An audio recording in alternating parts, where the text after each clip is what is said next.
마가복음 3장 13절에서 19절까지의 말씀입니다. 우리 한 목소리로 읽겠습니다. 마가복음 3장 13절에서 19절의 말씀입니다. 예수께서 산에 올라가셔서 원하시는 사람들을 부르시니 그들이 예수께로 나아왔다. 예수께서 12를 세우시고 그들을 또한 사도라고 이름하셨다. 이것은 예수께서 그들을 자기와 함께 있게 하시고 또 그들을 내보내시어 말씀을 전파하게 하시며 귀신을 쫓아내는 권능을 가지게 하시려는 것이었다. 예수께서 12를 임명하셨는데 그들은 베드로라는 이름을 덧붙여 주신 시몬과 천둥의 아들을 뜻하는 보아너게라는 이름을 덧붙여 주신 세베대의 아들들인 야고보와 그의 동생 요한과 안드레와 빌립과 바돌로메와 마테와 도마와 알페의 아들 야고보와 다데오와 열혈당원 시몬과 예수를 넘겨준 가롯 유다이다. 아멘. 아멘. 제가 지혜의 숲으로 은행 업무를 보러 갈 때면 늘상 현금 지급기 앞 비치대에서 가져오는 그 월간지가 있습니다.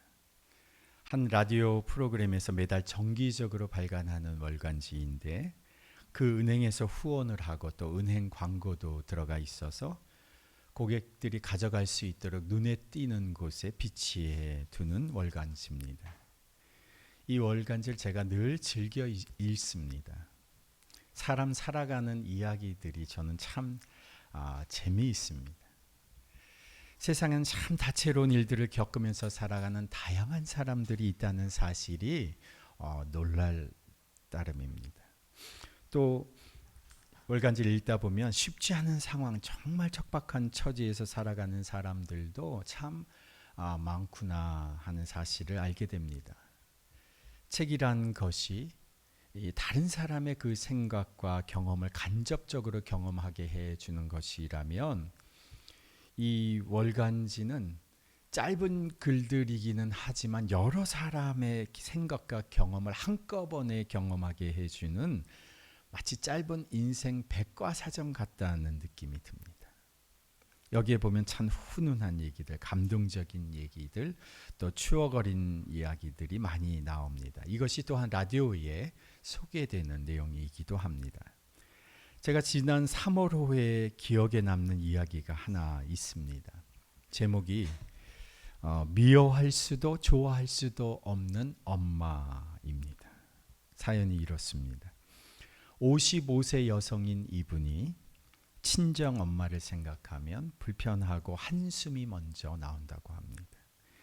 이남 이녀 중 셋째로 태어나서 위로 오빠, 언니 그리고 본인 밑에 남동생이 있는데 어머니가 집안 일을 다른 사람 아무도 안 시키는데 10살 때부터 이 여자분에게만 시켰답니다. 부모님이 두 분 다 일을 하셔서 학교를 다녀오면 빨래하고 밥하고 반찬 만들고 연탄 불 갈고 이러면서 살았답니다. 그런데 엄마가 돌아와서 연탄 불이 꺼져 있다, 밥이 안 돼 있다 그러면 연탄 집게로 맞았답니다. 다른 형제들은 다 자신이 해주는 밥을 먹고 자신이 만든 반찬을 먹고 식사를 하면서 설거지조차 하지 않았답니다. 그런데 10살 때부터 그랬으니 자신은 그것이 이상한 줄도 몰랐답니다. 사이가 좋지 않은 엄마와 아빠 사이에서 식사와 집안일은 혼자서 다 챙기면서 산 것이죠. 그리고 17살 때 이제 공장에서 일을 하기 시작했습니다. 야간 작업과 철야까지 하면 전부 85만 원 월급을 받게 되는데 회사가 그 일을 하면서 그 회사가 또 자리를 알아봐줘서 야간 학교에서 공부를 하게 되었는데 엄마는 이 월급에서 5천 원 딱 주고 모든 금액을 다 가져갔답니다. 그래서 이 5천 원 가지고 버스비를 써야 되는데 부족하니까 버스비 아끼느라고 8정거장 거리의 공장을 걸어서 다녔답니다. 그러다가 1년 만에 공장장이 월급 봉투를 이 사람의 얼굴에 던지면서 나가라고 했답니다. 왜 나가라고 하냐 그랬더니 엄마가 찾아와서 1년을 일했는데 월급을 더 이상 더 올려주지 않으면 다른 데 취직시키겠다고 으름장을 놓고 가셨답니다. 그래서 공장도 그만두게 되고 다니던 야간 학교도 그만두게 되었습니다. 20살 때부터 이제 부모님이 별거를 하셔서 그때부터 어머니하고 둘이만 살게 되었는데 그 집에서 오빠가 결혼을 하면서 신혼살림이 시작됐답니다. 같이 살게 된 거죠. 그러니까 같이 신혼살림을 시작하게 된 오빠네 부부를 위해서 새 세탁기를 들여놓았는데 알고 보니까 이 딸이 월급 타면 주기로 하고 동네 가전제품 가게에서 외상으로 가져다 놓았던 제품이라는 겁니다. 나중에 오빠도 독립을 하게 됐는데 오빠가 전세금이 올라갈 때마다 또 언니가 가게를 차릴 때마다 언니 결혼할 때 다 이분이 돈을 보탰다는 것이죠. 그리고 결국 이분도 이제 결혼을 하고 독립을 하게 됐습니다. 결혼해서도 서럽고 속상한 일이 많았고 또 남편 보기에도 부끄러운 일이 많았다고 합니다. 그런데 이제 엄마 아빠가 모두 다 재혼을 해서 이 형제들이 명절에 형제들끼리만 모이게 되었다는 거예요. 매번 자기네 집에서 모였답니다. 10년 동안 모이다가 10년 그 기간 동안에 한 번도 음식값을 보태지를 않아서 이제 남편 보기 너무 미안해서 15만 원 명절 때 음식값을 이제 내라 했더니 그 다음 해부터는 각자 알아서 명절을 보내기로 하자고 했답니다. 엄마가 자기를 일평생 부려먹었더니 형제들도 자기만 하는 게 당연하다고 생각했던 것 같습니다. 그 엄마가 초기 치매가 오고 또 엉덩이와 척추를 다쳐서 요양병원에 가게 됐는데 그 나이든 엄마가 불쌍하다가도 얼굴 보면 또 원망스럽고 마음속 앙금이 풀리지가 않는답니다. 그래서 어느 날 요양병원에서 입원한 엄마한테 이렇게 물었습니다. 왜 나한테만 그렇게 모질게 하셨어요? 그랬더니 이 어머니 하시는 말씀이 너는 시키면 다 했으니까 다른 자식들은 대들고 안 하는데 너는 시키면 엄마 마음에 들게 하니까 그래서 너만 부려먹었다. 미안하다. 엄마도 아빠한테 맞고 살면서 너한테 화풀이 할 곳이 없었다. 미안하다. 이렇게 말하시더랍니다. 그리고 사연이 이렇게 끝납니다. 엄마의 기억 속에서 엄마는 좋은 엄마로 남아있나 봅니다. 남은 인생 그래도 엄마니까 가끔은 찾아가려 합니다. 이러고 끝나요. 제가 이 사연을 읽으면서 이 50대 중년의 이 여인, 엄마로부터 제대로 된 관심과 사랑을 받지 못하고 자란 이 여인의 마음이 고스란히 느껴졌어요. 물론 이 여인은 자녀로서 엄마의 마음을 다 이해하지는 못했겠지만 정말 마음 아픈 가족의 사연들이 참 많다는 겁니다. 이런 일들이 우리 주위에도 참 많다는 것이죠.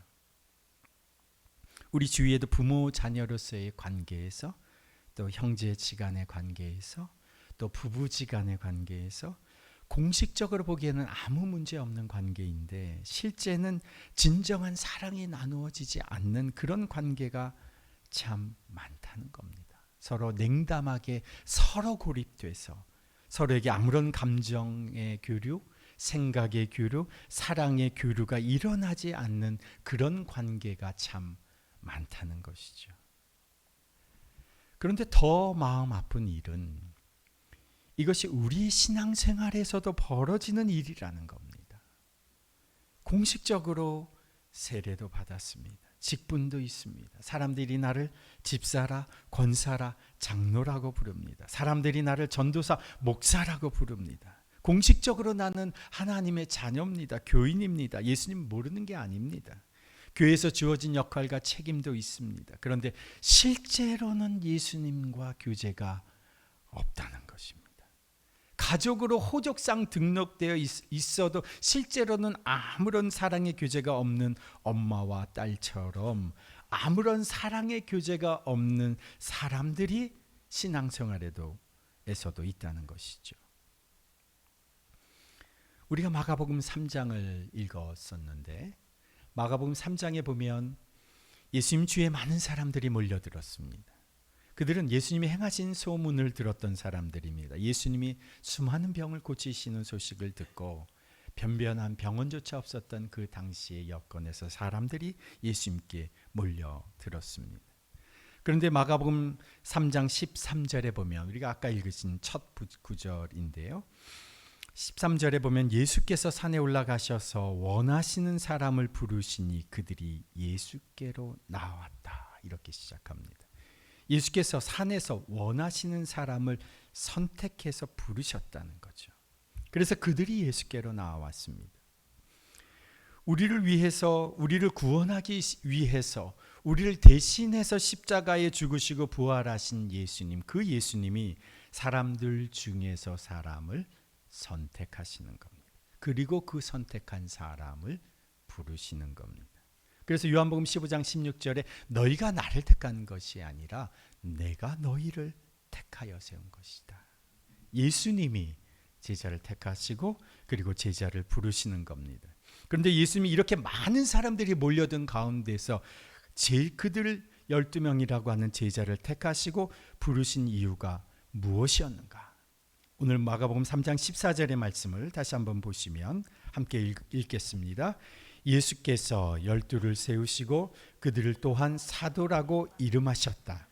이것은 예수께서 그들을 자기와 함께 있게 하시고 또 그들을 내보내어서 말씀을 전파하게 하시며 귀신을 쫓아내는 권능을 가지게 하시려는 것이었다. 제자를 부르신 첫 번째 이유는 예수님이 제자들이 예수님과 함께 있게 하시려는 것이었습니다. 그분과 함께 교제하게 하시려고 우리를 부르셨다는 것이죠. 예수님이 우리를 부르신 가장 우선되는 첫 번째가 우리를 그분과 교제 가운데 살아가게 하시려고 부르신 것입니다. 제자들의 무엇보다 앞선 소명, 첫 번째 소명은 무엇이냐? 바로 예수님과 함께 있는 것입니다. 예수님께서 십자가에 달리시기 전날 밤 겟세마네 동산에서 베드로, 야고보, 요한에게 뭐라고 말씀하셨습니까? 마태복음 26장 8절에 보면 38절에 보면 내 마음이 괴로워 죽을 지경이다. 너희는 여기에 머무르며 나와 함께 깨어 있어라. 주님이 이 사랑하는 제자들에게 원하셨던 것이 나와 함께 있는 것이라는 거예요. 예수님께서 제자를 부르신 이유가 바로 이것이라는 겁니다. 주님과 함께 있게 하시려고. 그래서 예수님이 제자들이 자신 옆에 함께 있기를 바라셨습니다. 그 힘든 순간에 내 옆에 누군가 있어주기를 원하신 겁니다. 그들이 누굽니까? 제자들이라는 거예요. 그런데 그 함께하는 순간들을 통해서 주님은 자신의 애타는 마음도 나눠주시지만 주님은 주님의 행복과 기쁨도, 주님의 지혜도, 주님의 마음을 우리에게 나눠주시는 거죠. 우리는 그 주님과 함께하는 시간을 통해서 나는 그러면 내 시름을 주님께 아뢰고 내 아픔도 주님께 아뢰고 그리고 주님의 조언을 듣고 내 현실적인 문제에서의 주님의 지혜를 구하면서 내 힘과 내 능력으로는 가능치 않은 수많은 상황에서 어떻게 주님의 도우심을 받을 수 있을지 주님의 도우심과 인도를 요청하고 그분과 함께 오늘의 현실을 헤쳐나가는 겁니다. 이게 예수님이 제자를 부르신 이유죠. 첫 번째 이유라는 거예요. 지난번 부활주일에 우리가 지저스 뮤지컬 실황을 보셨는데 녹화 영상을 보셨는데 거기에 보면 예수님께서 마르다와 마리아의 집에 들어가신 장면이 기억나시나요? 누가복음 10장의 내용인데 예수님이 베다니에 가셨을 때에 나사로의 집에 두 동생 마리아와 마르다가 예수님을 맞았습니다. 그런데 마르다가 그 사랑하는 예수님에게 무언가 맛있는 것을 대접해 드리려고 부엌에서 분주해 있을 때 그 마르다가 퉁명스럽게 예수님에게 그리고 예수님의 곁에 앉아있는 마리아에게 말하지 않습니까? 좀 일을 시키라고 도와주게 시키라고 예수님 앞에 퉁명스럽게 얘기했을 때 예수님이 이 마르다에게 마르다가 좋은 몫을 선택했다 이렇게 말씀하신 의도가 무엇이었느냐? 지금 마르다가 부엌에 있지 않습니까? 마리아는 지금 자기 앞에 있지 않습니까? 마르다야 좀 이리 와라. 나도 네 얼굴 좀 보자. 같이 좀 얘기 좀 하자. 먹는 거 조금 천천히 하고 이리 와서 나하고 좀 같이 얘기 좀 나누자. 내 옆에 오렴. 내가 얼마나 너를 보고 싶었는지 아니. 무엇보다 우선되는 예수님의 마음은 함께 있는 겁니다. 무엇보다도 먼저 주님의 교제의 자리에 함께 있는 것, 이것이 예수님의 마음이라는 거죠. 예수님이 원하시는 건 명목상의 관계, 호적상의 관계, 겉으로만 드러난 관계, 그런 관계가 아니라는 거죠. 예수님은 같이 나누는 교제, 함께 나누는 교제, 함께 있는, 함께 하는, 함께 살아가는 삶을 원하시는 겁니다. 주일 1시간 우리가 잠시 예수님을 생각하고 나머지 시간 혼자서 알아서 살아가는 삶이 아니라 주님과 함께 사는 삶을 원하시는 겁니다. 이것이 제자를 부르신 첫 번째 이유인 거죠. 제가 이렇게 말씀을 드리면 이렇게 생각하시는 분들도 계실 겁니다. 나는 제자가 아닌데, 나는 초신자인데, 처음 믿는 초신자인데, 나는 예수 믿은 지 얼마 안 됐는데, 나는 믿음이 약한데 내가 어떻게 감히 제자의 자리까지 넘볼 수 있는 그런 사람에게서, 나는 교회 맨 뒷줄 기둥 옆에 보일까 말까한 자리에서 설교 말씀 듣고 싹 사라져버리는 그런 아웃사이더인데 내가 무슨 제자라고, 나는 턱없이 믿음 부족한 사람인데, 이렇게 생각하시는 분들도 혹은 계실지 모르겠습니다. 예수님이 자신과 같이 있게 하시려고 부르신 이 12 제자들에게 예수님께서 마지막에 하늘로 승천하시면서 그들에게 뭐라고 말씀하셨느냐? 우리가 잘 아는 마태복음 28장 마지막 구절인데 19절에 그러므로 너희는 가서, 이렇게 말씀하시죠. 모든 민족을 제자로 삼아서 아버지, 아들과 성령의 이름으로 세례를 주고 내가 너에게 명령한 모든 것을 그들에게 가르쳐 지키게 하여라. 12 제자에게 명령으로 남겨주신 명령이 뭐냐? 너희는 가서 모든 민족을 뭐 삼아라? 제자로 삼아라. 이 12 제자들을 통해서 예수 믿게 된 사람들은 뭐가 되는 겁니까? 예수님의 제자가 되는 겁니다. 무엇으로 부르신 겁니까? 제자로 부르신 겁니다. 그래서 이 사도들로, 12 제자들로부터 복음을 듣고 제자가 된 사람들이 또 복음을 가지고 나가서 사람들에게 복음을 전하고 그 사람들을 무엇으로 만드는 겁니까? 제자로 만드는 겁니다. 그 전수받은 그 복음을 들고 한국 땅으로 오신 선교사님들이 예수님의 제자가 되어서 복음을 들고 한국에 오신 겁니다. 그리고 그분들이 이 한반도에 있는 민족을, 예수님을 전혀 알지 못하던 이곳에 예수 제자 삼으려고 복음을 증거하러 오신 것이죠. 그래서 예수 믿는 사람은 한 사람도 예외 없이 제자로 부르시는 겁니다. 제자가 무엇입니까? 스승을 따르는 사람입니다. 우리의 스승은 예수 그리스도시죠. 스승 되신 예수님을 따르는 사람입니다. 예수와 함께 하는 사람이라는 것이죠. 예수가 가시는 대로 방향이 정해집니다. 예수님이 가시는 곳이 나의 목적지가 됩니다. 따라가는 제자는 스승이신 그분이 가시면 따라갑니다. 그분이 멈추시면 그곳이 내가 거주하는 곳입니다. 멈추는 곳입니다. 예수님과 함께 가면, 함께 있으면, 함께 예수님과 머무르면 방향이 정해집니다. 목적이 정해집니다. 계획이 드러납니다. 그런데 오늘 살아가는 우리는 무엇에 관심이 많은가? 우리는 열매 맺는 데 참 관심이 많습니다. 잘 되는 데 관심이 있습니다. 부족함 없이 갖고 싶어 합니다. 잘 돼서 사람들에게 인정받고 싶어 합니다. 칭찬받고 싶어 합니다. 그리고 제일 중요한 것은 성공하고 싶어 합니다. 그런데 예수님은 그것이 아니라 나와 함께 있는 것이 우선이다.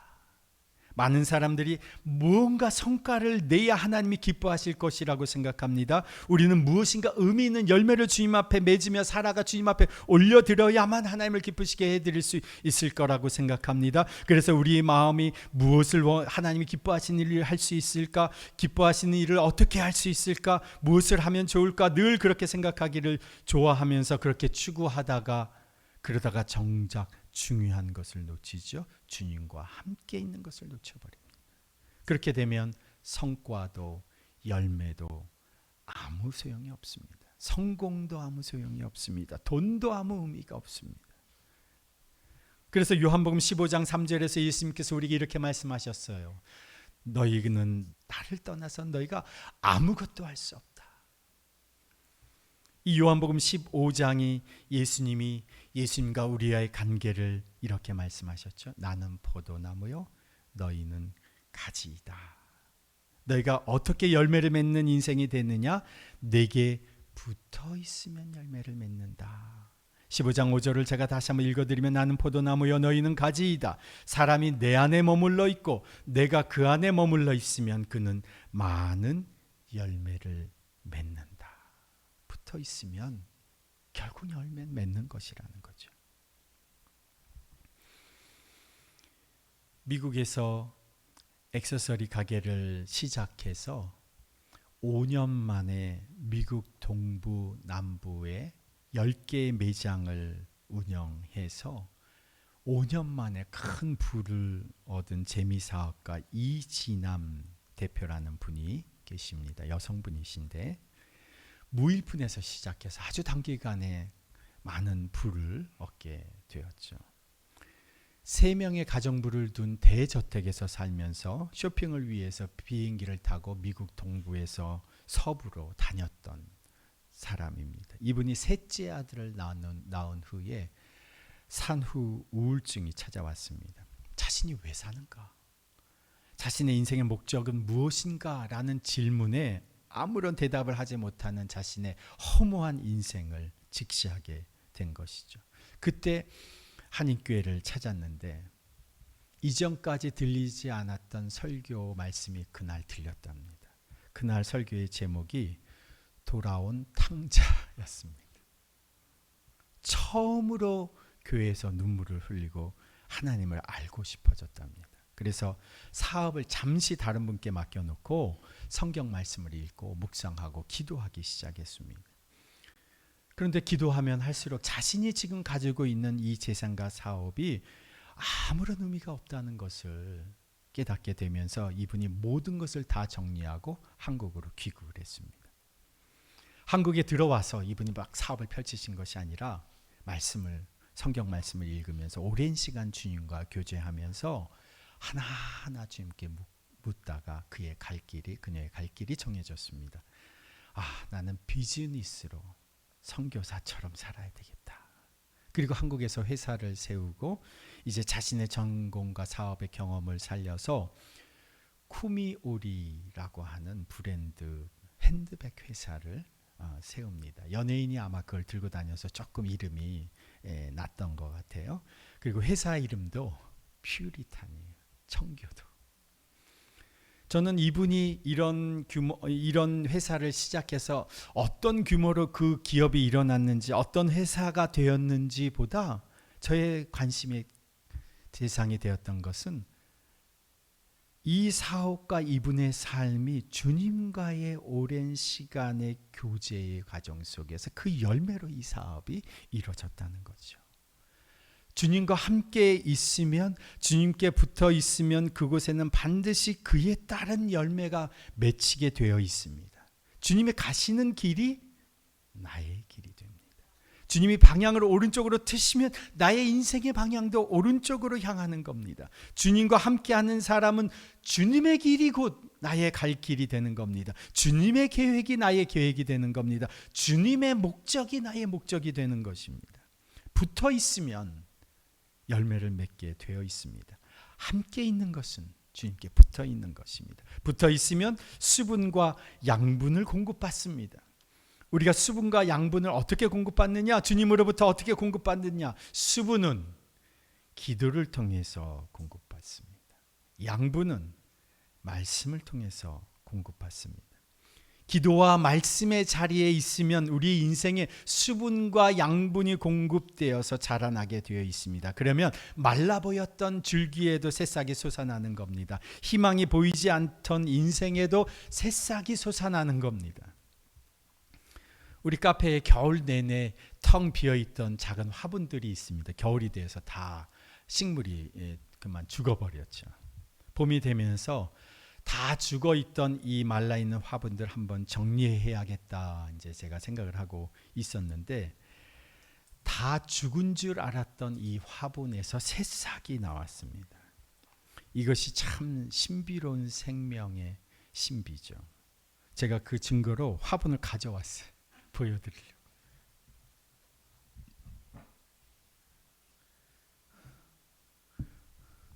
이게 작년에 있었던 화분인데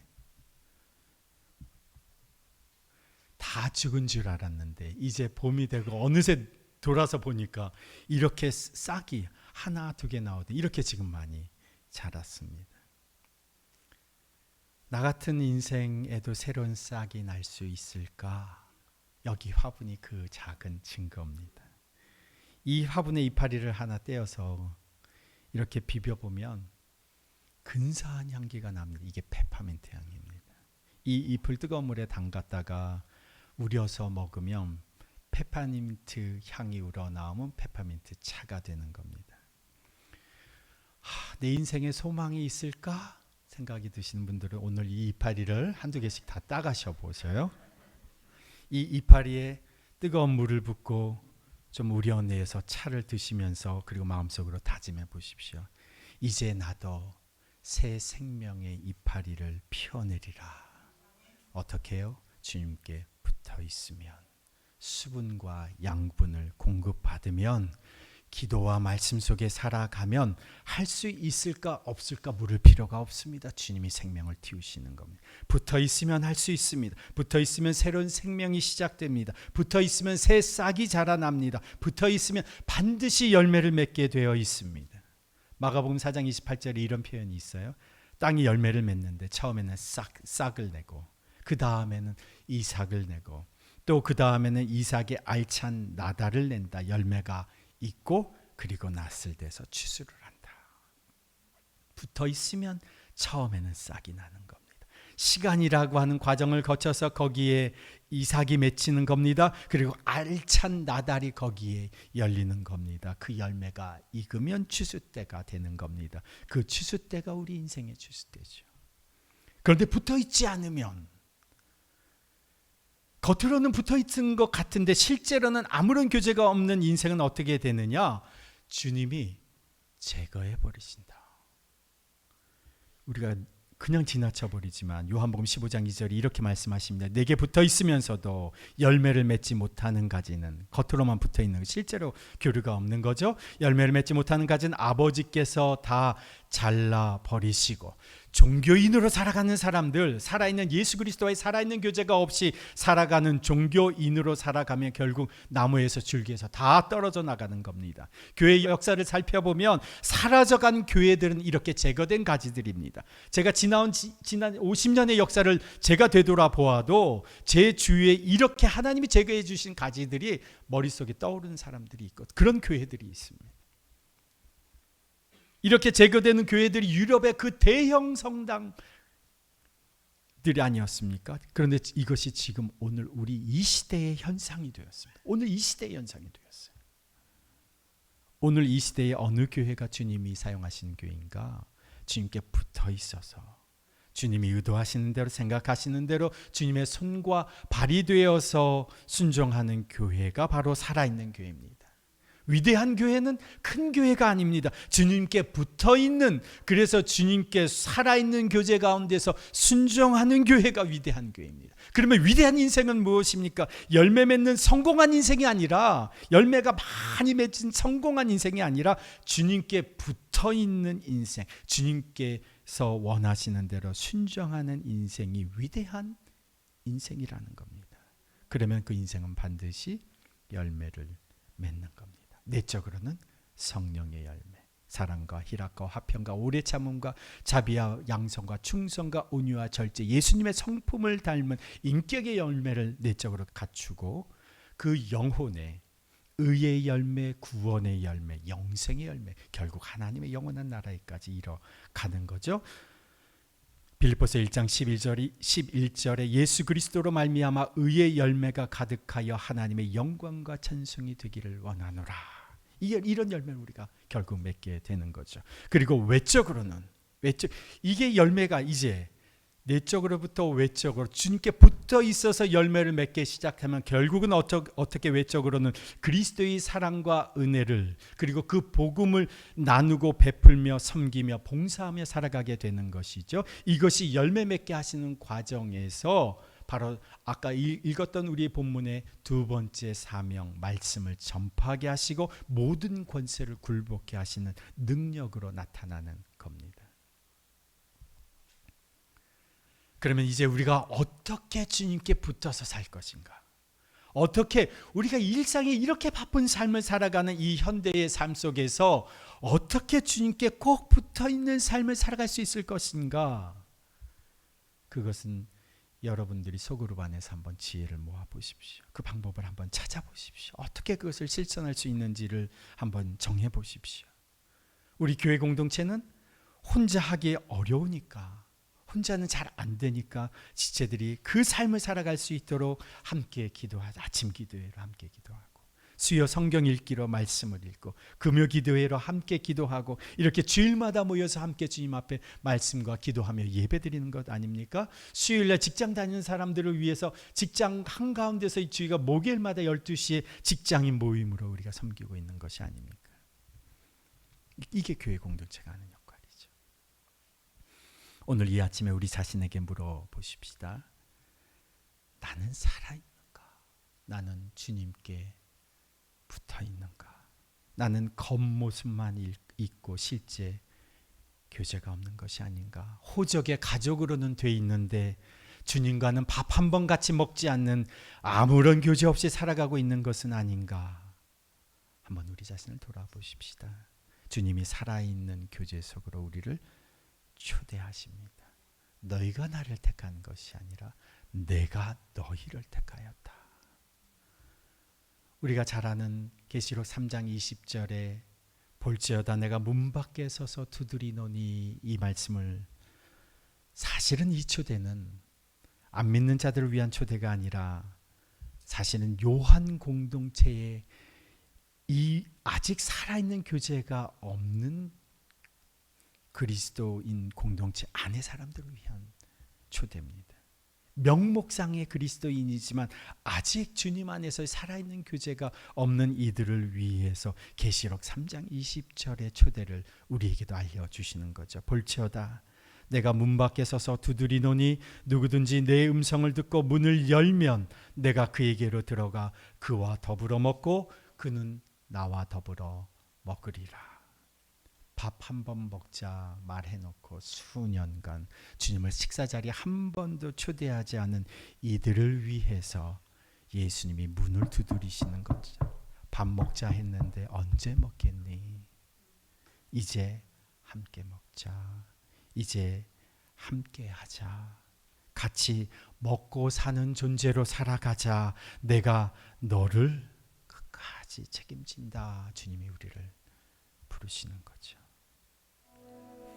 아버지 하나님, 주님이 우리를 위하여 십자가의 고난을 당하시고 죽으셨는데 그 예수님이 부활하셔서 우리에게 부활의 생명을 가져다 주셨고, 그 예수님께서 우리를 주님의 백성으로, 주님의 자녀로, 그리고 제자로 부르셨는데, 주님, 우리는 우리의 마음이 주님의 의도와 생각과는 달리 세상 것에, 세상의 성공에, 세상의 일에, 주변의 상황에 매몰되어 살아갈 때가 참 많았습니다. 무언가 하나님을 기쁘시게 할까, 무엇을 드릴까 생각하면서 분주하게 살아갔지만 주님이 우리에게 원하시는 것은 바로 너다 말씀하시며 나와 함께 있자, 나와 함께 머물자, 나와 함께 마시고 나와 함께 살자 말씀하시는 그 예수님의 음성을 이 아침에 저희들 듣습니다. 주님, 어떻게 이제 우리가 일상에서 살아갈지 주님, 우리가 기도하며 소그룹에서 나눌 때 주님 지혜를 주셔서 이제 머리로만 생각으로만 살아가는 것이 아니라 우리의 일상에서 주님께 붙어 있는 자로, 주님과 함께 살아가는 자로, 우리의 일터에서, 사업장에서, 가정에서, 우리의 학교에서, 우리의 유치원에서, 우리의 어린이집에서, 우리가 살아가는 모든 상황에서 주님, 우리가 주님께 붙어 있는 자로 함께 살아가는 자가 되게 해 주십시오.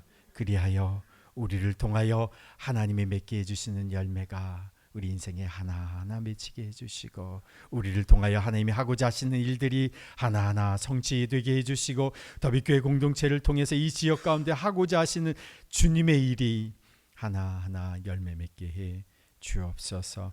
이제는 우리 구주 예수 그리스도의 그 지극하신 은혜와 하나님 아버지의 그 무한하신 사랑과 성령님의 역사하심과 교통하심이 주님과 함께 있는 삶, 붙어 있는 삶, 살아있는 교제의 삶을 살기로 결단하며 이제 세상으로 나아가는 주님의 백성들 위에, 그 가정과 일터 위에, 주의 몸된 더비교회 공동체 위에 이제부터 영원토록 함께 하시기를 간절히 축원하옵나이다. 아멘.